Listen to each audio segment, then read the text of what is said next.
स्वागत करता हूं अपने channel online chemistry classes bye अनुसर में। और मैंने आज आपको ये वीडियो इसलिए भेजने की कोशिश कर रहा हूं कि जिससे कि आपको इंटरव्यू की पूरी जानकारी से जो पॉइंट आपको पता होने चाहिए, अगर उन बहुत सारे क्वेश्चंस का आंसर आपको मिल जाएगा तो फिर ये आपके लिए बहुत ही अच्छा होगा। साथियों, इंटरव्यू की बहुत ख़ास बातें जो बहुत अहम है, जिन लोगों ने मुझसे क्वेश्चंस पूछे हुए हैं उन लोगों की क्वेश्चंस का जवाब देने के लिए आज मैंने ये वीडियो आपके सामने रखा हुआ है। तो इस वीडियो के थ्रू मैं आपको बताऊंगा कि आखिरकार कौन कौन सी बातों का विशेष ध्यान देना चाहिए इंटरव्यू के पैनल में घुसने से पहले। आपके मन में जो बहुत सारे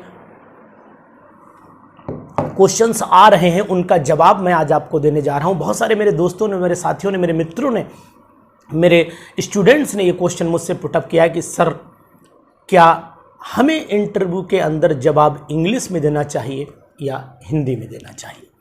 तो अब मैं आपको बताना चाहता हूं, आज एक एक बात को ध्यान से सुनिएगा। इंटरव्यू में लिए आपके लिए वरदान साबित हो जाएगी ये बातें।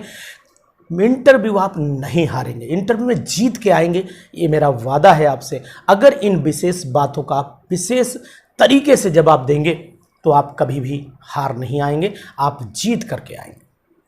तो आपको सबसे पहले ही क्वेश्चन का जवाब देता हूं कि जवाब हिंदी में देना चाहिए कि जवाब इंग्लिश में देना चाहिए। ये निर्णय मैं आप पे एक सेकंड के लिए छोड़ता हूं।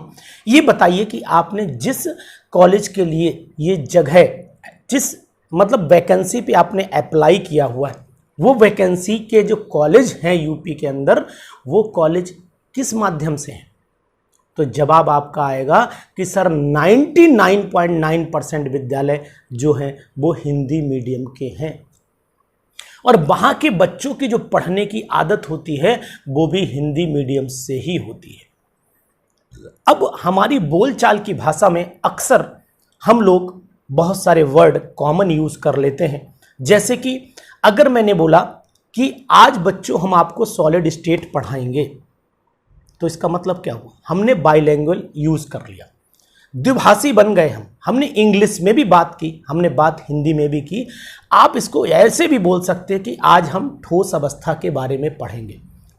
लेकिन अक्सर हम लोग का जो बैकग्राउंड, हम लोग की पढ़ते पढ़ते जो हैबिट बन जाती है, वो हैबिट ये बन जाती है कि हम लोग केमिस्ट्री, अधिकतर 99% जो साथी हैं वो केमिस्ट्री लगभग इंग्लिश में पढ़ना शुरू करते हैं। बीएससी एमएससी के बाद, नेट करने के बाद, मतलब जो लोग ऑलरेडी जॉब में रहते हैं, सीबीएसई स्कूल में पढ़ाने लगते हैं, किसी को अच्छे कोचिंग इंस्टीट्यूट में पढ़ाने लगते हैं, अपने कोचिंग क्लासेस खोल लेते हैं, तो ये सब के कारण आप लोग की जो लैंग्वेज होती है वो एक नहीं रह जाती, वो दो लैंग्वेज में कन्वर्ट हो जाती है। तो सिंपल सा जवाब यही निकल करके सामने आता है कि जवाब में ना तो हमें ठोस बिल्कुल शुद्ध हिंदी बोल मिलेगी, वो हम बोल ही नहीं पाएंगे। सिंपल सी बात।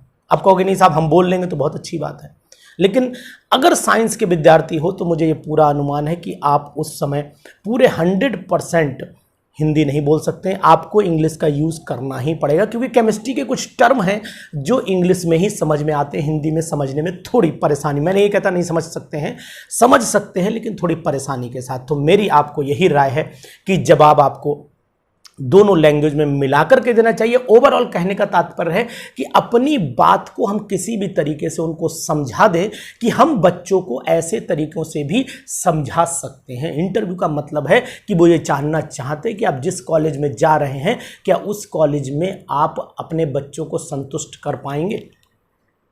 ये मान के पॉजिटिव थिंकिंग लेकर के चलिएगा, नेगेटिव थिंकिंग माइंड में न रखिएगा। सिलेक्शन तो बात की बात है, मेरिट बनेगी तब बनेगा, लेकिन हम अपनी परफॉर्मेंस बढ़िया करके आए। तो पहला जवाब आपका यही होना चाहिए कि मतलब आपके क्वेश्चन का जवाब मेरा फिर यही है कि जब हम अपना आंसर दोनों भाषाओं में प्रयोग करते हुए इस तरीके से सामंजस्य बिठा दें कि उनको ये महसूस ना होने पाए कि नहीं मैं बहुत बड़ा इंग्लिश का मास्टर हूँ और केमिस्ट्री भी इंग्लिश में ही पढ़ाऊँगा, तो सिलेक्शन होने की संभावनाएँ घट जाएंगी।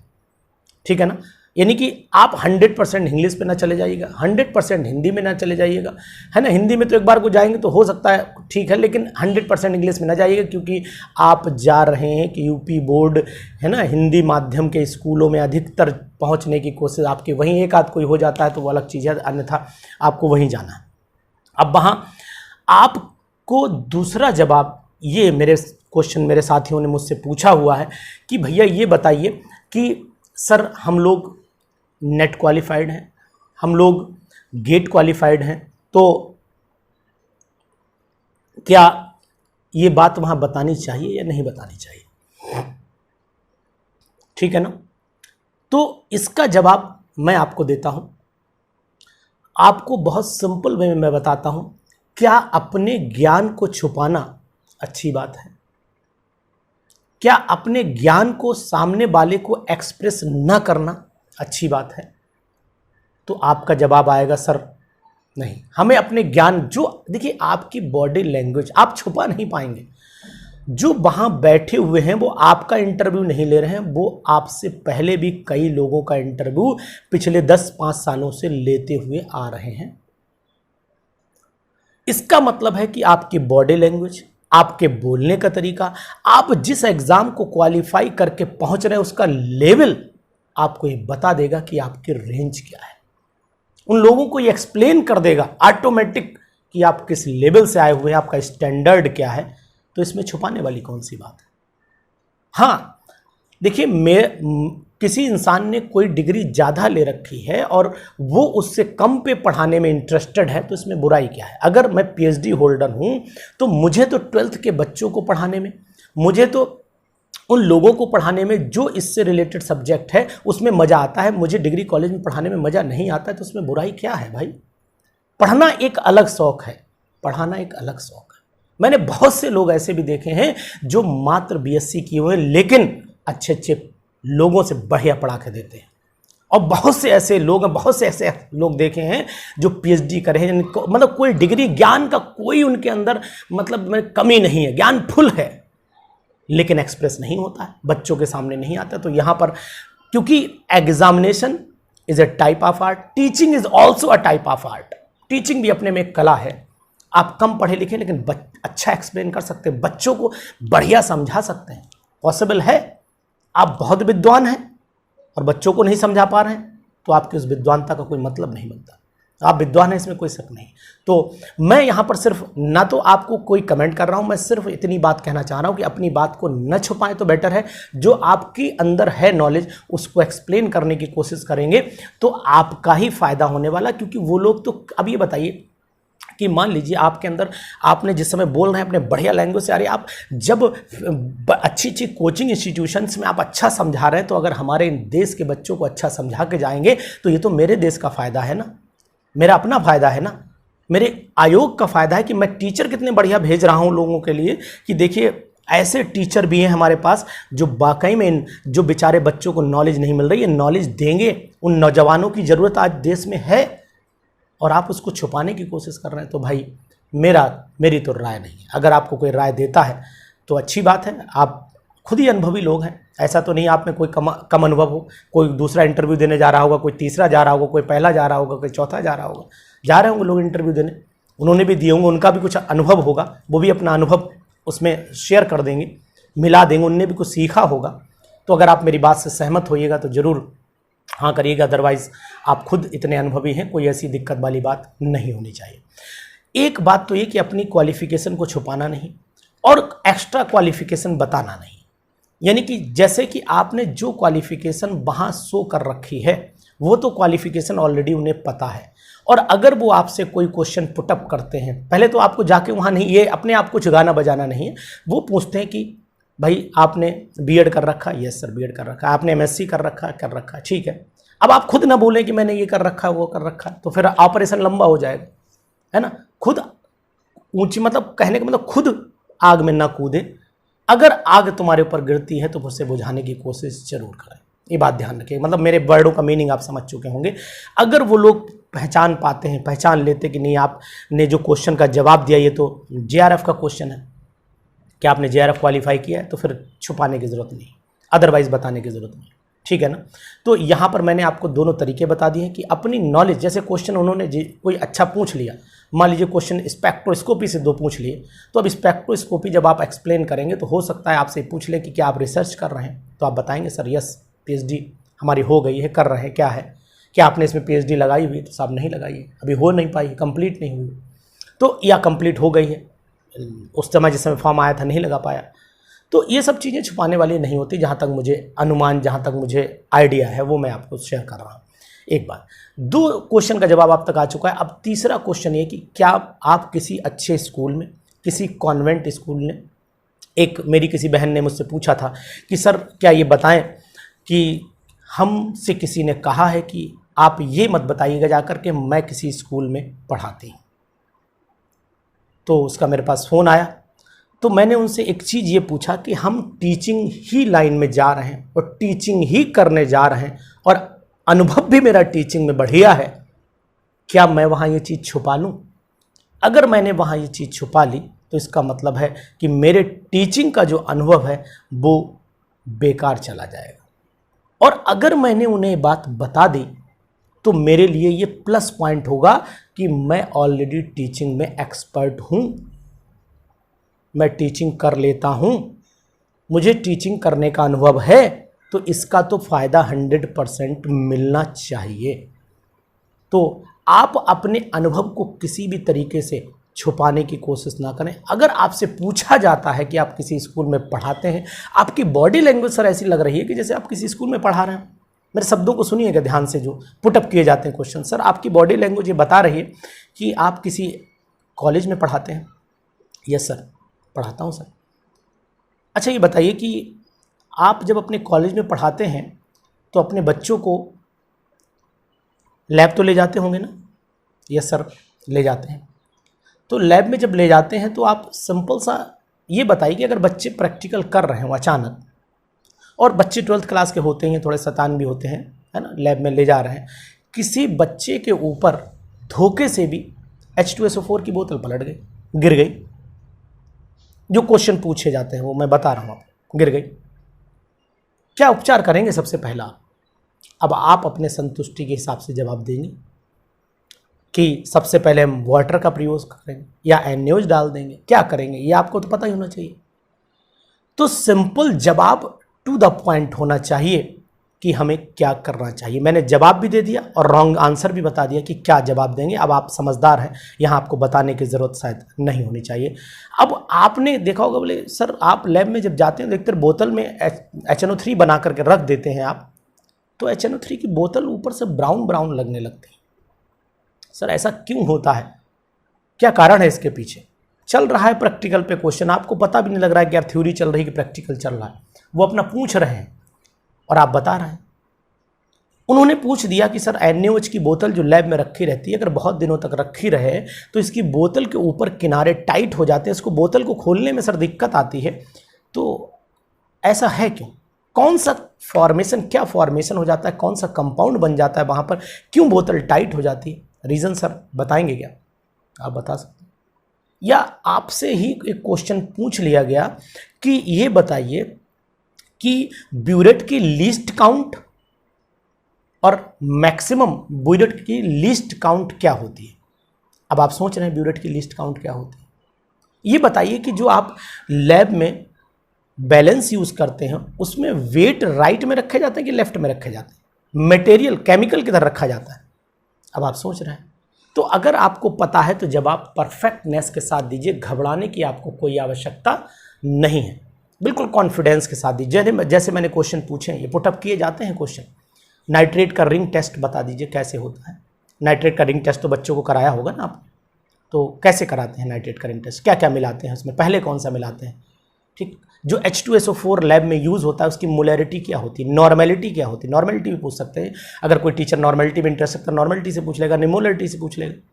बताइए कि जो लैब में डाइल्यूट किया जाता है उसको कैसे बनाते हैं, अगर आपको लैब दे दी जाए और आप कैसे बना के रखेंगे उसे?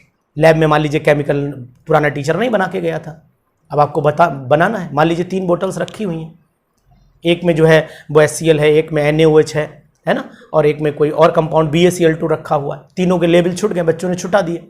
बताइए कैसे पहचानेंगे तीनों को? कोई है तरीका आपके पास? तो ये ऐसे क्वेश्चन आपके सामने आ सकते हैं जैसे क्वेश्चन मैंने अभी आपसे पुटअप किए। अब मैं बात कर लेता हूँ कि जो टीचिंग अनुभव है, वो टीचिंग अनुभव अगर अच्छे स्कूल का तो अच्छी बात है कि भाई पूछा जा सकता है कौन से स्कूल में पढ़ाते हैं, तो स्कूल का नाम छुपाइएगा नहीं, चोरी नहीं करिएगा। साहब मैं इस स्कूल में पढ़ाता हूँ, इस इंटर कॉलेज में पढ़ाता हूँ, इस कॉन्वेंट पब्लिक स्कूल में पढ़ाता हूँ, बता दीजिएगा। पूछ सकता है कि भाई हो सकता है कि उससे रिलेटेड कोई बात आपसे पूछ ली, किस सिटी में है, आपने सिटी का नाम बता दिया कि इस सिटी में है, बताइए उस सिटी की फेमस चीज़ कौन सी है, लो जीके पे भी आ गया वो वहीं से जुड़ता हुआ। मतलब वो क्वेश्चन को कैसे मॉडिफाई कर लेगा ये उस पर डिपेंड करता है, लेकिन आपको जवाब परफेक्ट देना, छुपाएंगे तो पता लग जाएगा। मैंने आपसे एक वर्ड बोला ना कि आपकी बॉडी लैंग्वेज आपको बताएगी कि आप इंटर कॉलेज के लायक हैं या नहीं हैं, आप अनुभवी हैं या नहीं हैं, आप जो डिग्री धारक हैं क्या वो आपके ऊपर रिप्रेजेंट कर रही है या नहीं कर रही है, आप जिस लेवल पे जा रहे हैं क्या उस लेवल को आप रिप्रेजेंट कर रहे हैं या नहीं कर रहे हैं, आप किस लैंग्वेज का प्रयोग कर रहे हैं। इन सब बातों का जवाब मैंने इस परफेक्ट वीडियो में आपको दे रहा हूं। इंटरव्यू स्टार्ट हो चुके हैं, आपकी केमिस्ट्री का इंटरव्यू बस स्टार्ट होने वाला है, उसमें बहुत समय नहीं है, तो इसलिए उन चीज़ों का अब मैं थोड़ी सी ऑर्गेनिक के क्वेश्चंस आपसे पुटअप करता हूं। ये क्वेश्चन जो पुटअप किए गए हैं उन क्वेश्चंस की भी जानकारी मैं आपको दे रहा हूं, तो वीडियो को ध्यान से देखते रहिए, बिल्कुल एंड तक देखिए और अपने मैक्सिमम दोस्तों तक इसको पहुंचा दीजिए, क्योंकि वो भी देखें, सिलेक्शन होगा, क्योंकि इस ज़माने में अगर किसी का सिलेक्शन नौकरी मिलती तो बड़ा अच्छी बात है, बड़ा खुशी की बात है ना। मुझे भी बहुत आत्मसंतुष्टि मिलेगी, नहीं यार मेरे किसी भाई का मेरे साथ ही एक इंटर कॉलेज में जो है वो ज्वाइनिंग हुई, बड़ा अच्छा लगेगा मुझे भी। तो अब मैं ऑर्गेनिक और इनऑर्गेनिक फिजिकल पे भी थोड़े क्वेश्चंस आपसे, जैसे मैंने प्रैक्टिकल पे भी क्वेश्चंस आपसे पुटअप किए हैं। क्वेश्चन नॉर्मल होते हैं, लेकिन बात वही होती है कि हम एट ए प्रेजेंट टाइम अपने आप को रिप्रेजेंट कैसे करते हैं। जैसे मैं क्वेश्चन करता हूँ सिंपल सा कि भाई ये बताइए कि ऑर्गेनिक केमिस्ट्री में आपने एक टर्म सुना होगा sir, aromaticity. What is the meaning of aromaticity? Aromaticity क्या होती है? आप बताएंगे सर ये होती है। अब आप जब एरोमेटिसिटी एक्सप्लेन कर रहे होंगे तो कोई सा कंपाउंड बोल देंगे कि बताइए कि ये नेफ्थलीन कंपाउंड है, या कोई भी बोल दिया, डेकेलिन बोल दिया, कोई भी कंपाउंड बोल दिया उन्होंने कि जरा बोर्ड पे सब देखिए, जरा ये बताइए कि ये क्या एरोमेटिक है या नहीं है। आपने बता दिया, बोले सर ये किस रूल के अकॉर्डिंग आपने समझाया? बताएंगे आपके सर हकल्स रूल के अकॉर्डिंग समझाया मैंने, है ना। तो आप हकल्स रूल पूछ देंगे कि व्हाट इज हकल्स रूल, कहाँ अप्लाई होता है, एरोमेटिक कंपाउंड और non aromatic compound, benzenoid non benzenoid में क्या डिफरेंस होता है, बताएंगे आप, तो आप वही जवाब देंगे। इसी तरीके से वो अब उन्होंने एरोमेटिक कंपाउंड पकड़ लिया, पूछेंगे कि why aniline does not give Friedel Crafts reaction, aniline Friedel Crafts reaction क्यों नहीं देता है, कारण है कोई या देता है? तो आपने बता दिया देता है, नहीं देता, पता है आपको नहीं देता है, क्यों नहीं देता है ये भी आपको अच्छे से पता होगा कि ये सॉल्ट बना लेता है ना। तो अब जवाब तो बहुत सारे, मतलब आप अपने तरीके से एक्सप्लेन करेंगे, क्वेश्चन मेरे ध्यान से सुनते चलिएगा। इसी तरीके से आपसे पूछा कि चलिए आपने बता दिया कि एनिलीन नहीं देता है, गैब्रियल थैलीमाइड सिंथेसिस का नाम सुना होगा, क्या इससे हम लोग प्राइमरी एमीन बना सकते हैं? बोले साहब बना सकते हैं, प्राइमरी एमीन आसानी से बन जाएगी। एनिलीन फिर सर क्यों नहीं बनता इससे, क्या रीज़न है एनिलीन न बनने का? आप बताएंगे कि भाई एनिलीन क्यों नहीं बनता, इलेक्ट्रोफिलिक है, एडिशन है, क्या हो रहा है इसके अंदर, वो पूरा एक्सप्लेनेशन आप करेंगे। तो यहाँ पर एक्सप्लेनेशन नहीं, मेरे क्वेश्चंस को ध्यान से सुनिएगा, आप उधर पढ़ेंगे, उस डायरेक्शन में चले जाएंगे ना आप कट से पढ़ने के लिए। अब आप एरोमेटिक में चल रहे हैं, वो एरोमेटिक से क्वेश्चन पूछ रहा है, आपसे पूछ दिया कि बताइए कि जब हम एनिलीन का जो रिएक्शन नाइट्रेशन कराते हैं तो उसे कंट्रोल करना पड़ता है पहले, अगर हम कंट्रोल नहीं करेंगे तो फिर आर्थो मेटा पैरा सब प्रोडक्ट बन जाएंगे। तो कंट्रोल क्यों किया जाता है और किससे किया जाता है? आपने बता दिया भाई कि एसिटिक एनहाइड्राइड है ना, कंट्रोल कर लिया हमने। अब कंट्रोल यही कंपाउंड हमने ये क्यों कैसे कंट्रोल कर लेता है ये? तो ये इंटरव्यू का एक तरीका है, क्वेश्चन से क्वेश्चन पैदा करना, है ना। अब आप इसी लैंग्वेज में चल रहे हैं, वो क्वेश्चन पूछ रहा है आपसे, आप बता रहे हैं, मतलब इसी लेवल को भांपते रहिएगा और अपने जवाब आप संतुष्टि से देते रहिएगा। अब आपने ऑर्गेनिक केमिस्ट्री में ही सपोज कर लीजिए उसने क्वेश्चन सिंपल सा पूछ लिया कि ये बताइए कि एल्डिहाइड है ना, एक एसिटल्डिहाइड ले लिया और एक हमने फॉर्मेल्डिहाइड ले लिया, क्या ये दोनों कंपाउंड जो हैं वो आइडोफॉर्म टेस्ट देंगे? तो आप बताएंगे सर ये आइडोफॉर्म देगा, ये नहीं देगा, क्यों नहीं देगा, ये आप रीजन भी बताएंगे। अब सिंपली अगर उसने मान लीजिए उसने ये पूछ लिया कि ऐसा कौन सा एसिड है जो एल्डिहाइड के टेस्ट देता है, तो आपने बता दिया साहब फॉर्मिक एसिड ऐसा है जो एल्डिहाइड का टेस्ट देता है, मतलब टॉलेंस फेलिंग दोनों के साथ टेस्ट देता है। तो उसने ये भी पूछ लिया कि क्यों देता है भाई, ऐसी कौन सी प्रॉपर्टी है इसके अंदर, आप बात का जवाब भी आपको देना पड़ सकता है। तो दोस्तों मैं आपको ये बताना चाहता हूँ कि जब आप जो क्वेश्चन पुटअप किए जाते हैं वो क्वेश्चन बहुत हाई फाई क्वेश्चंस नहीं होते। हाँ, अगर आपने कोई टॉपिक ऐसा उन्हें बता दिया कि सर मैंने इसमें रिसर्च कर रखी है, तो फिर क्वेश्चन उससे पुटअप किए जा सकते हैं, उसके लिए फिर आप अपना पढ़ करके जाइएगा। लेकिन नॉर्मल जो क्वेश्चन की पुटिंग होती है वो मैंने नॉर्मल जो क्वेश्चन का लेवल रहता है उसकी जानकारी भी आपको दी। अब मैं बात कर लेता हूँ थोड़ी सी इनऑर्गेनिक, थोड़ी फिजिकल की भी बात कर लेता हूँ।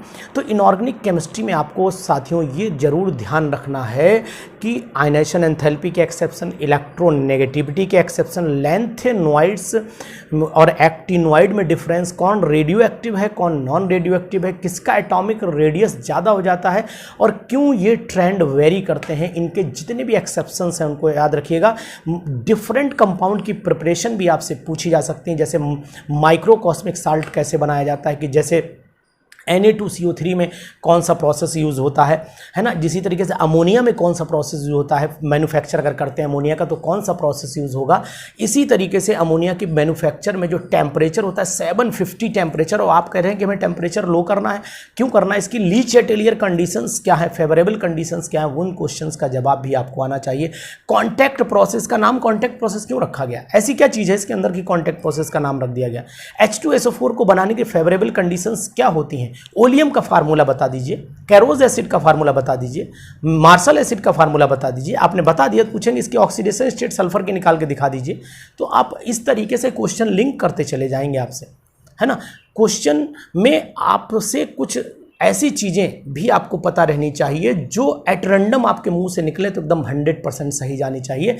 चीज़ें सरल होती हैं लेकिन जवाब देना थोड़ा कठिन पड़ जाता है, क्योंकि हम एक एग्जामिनर के सामने बैठे हुए हैं, हम एक अपने एक्सपर्ट के सामने बैठे हुए हैं, हम एक इंटरव्यू पैनल पे बैठे हुए हैं, तो थोड़ी सी हेसिटेशन तो रहता ही है, कितने भी अच्छे टीचर आप क्यों ना हो। लेकिन जब आप परीक्षक के सामने बैठे होते हैं तो फिर आप उस समय थोड़ा अपने आप के अंदर महसूस होता है, वो मैं जानता हूँ, फील किया हूँ।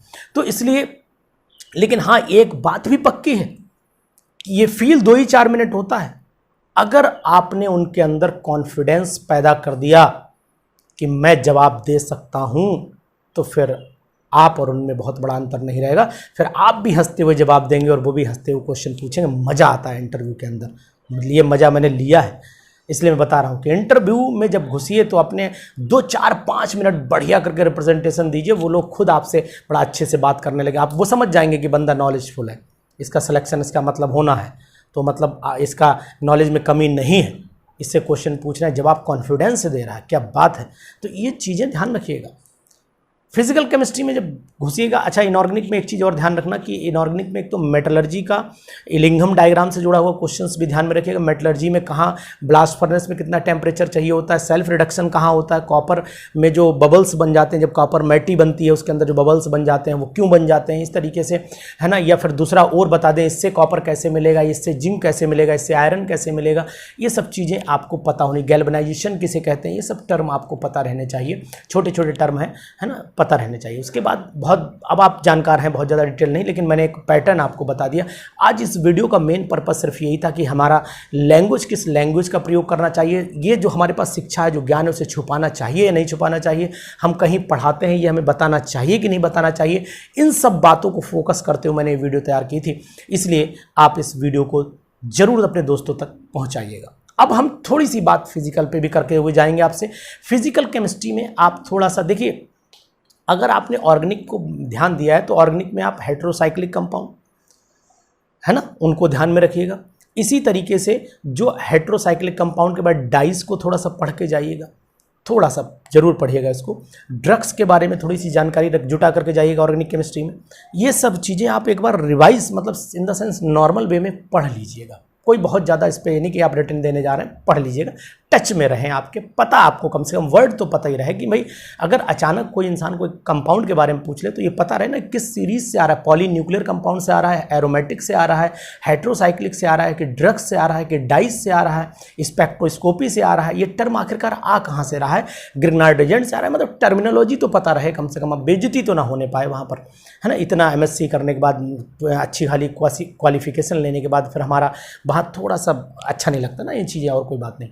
फिजिकल केमिस्ट्री की बात करें तो फिजिकल केमिस्ट्री में दोस्तों एक तो solid solution, electrochemical kinetics, surface chemistry, इन पे आप थोड़ा सरफेस केमिस्ट्री में तो बहुत ज़्यादा नहीं, वो तो इनऑर्गेनिक में मान लीजिए आप केमिकल काइनेटिक्स तक रहिएगा। उसके बाद आयनिक इक्विलिब्रियम, केमिकल और आयनिक दोनों इक्विलिब्रियम पे, थर्मोडायनेमिक्स पे ध्यान दीजिएगा, थर्मोडायनेमिक्स पे विशेष ध्यान देना।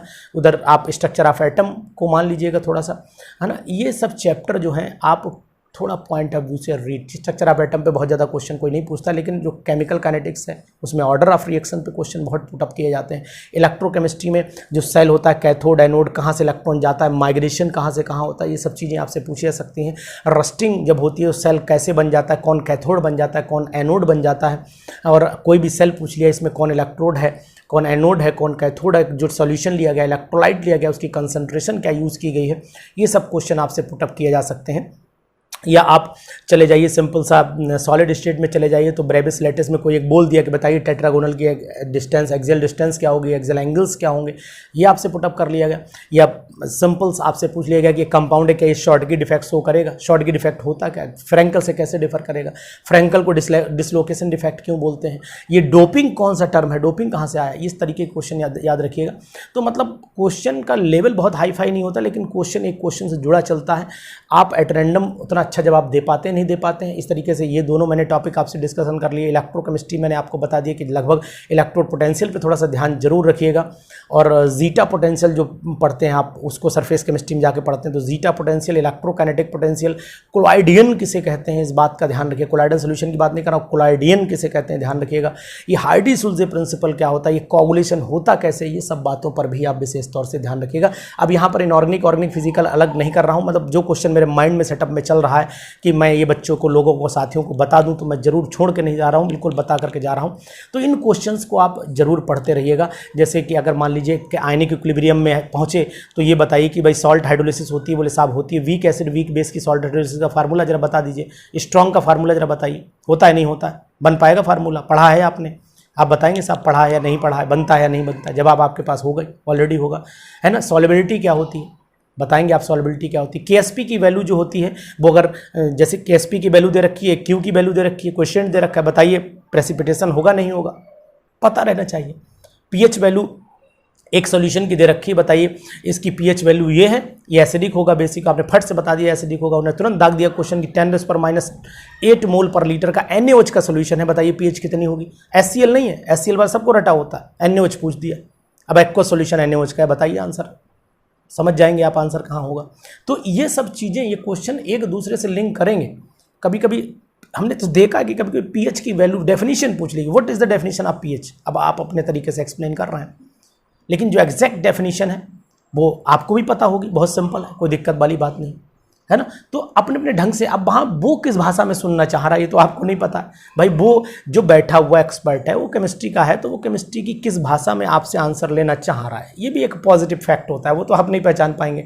अब उसने जिस भाषा में उसने चाहा उसी भाषा में आपका आंसर चला गया, दिस इज योर लक, इसी को लक कहते हैं भाई। उसने वही पूछा जो मुझे आता था, मेरा सिलेक्शन हो, ये मान के अगर आप चलते हैं तो अब आपने कहेंगे नहीं यार मेरा तो यार बिल्कुल बिल्कुल नीट एंड क्लीन सिलेक्शन हो। भाई साहब कहीं कोई बात नहीं, क्योंकि जो वो आपसे उम्मीद लगाए बैठा था वो उम्मीद आपने उतार दी, वो उम्मीद आपने उसको बिल्कुल खरी उतर गए आप, तो वो आपको नहीं छोड़ेगा, वो आपको 100% सिलेक्शन सीरीज में ले लेगा।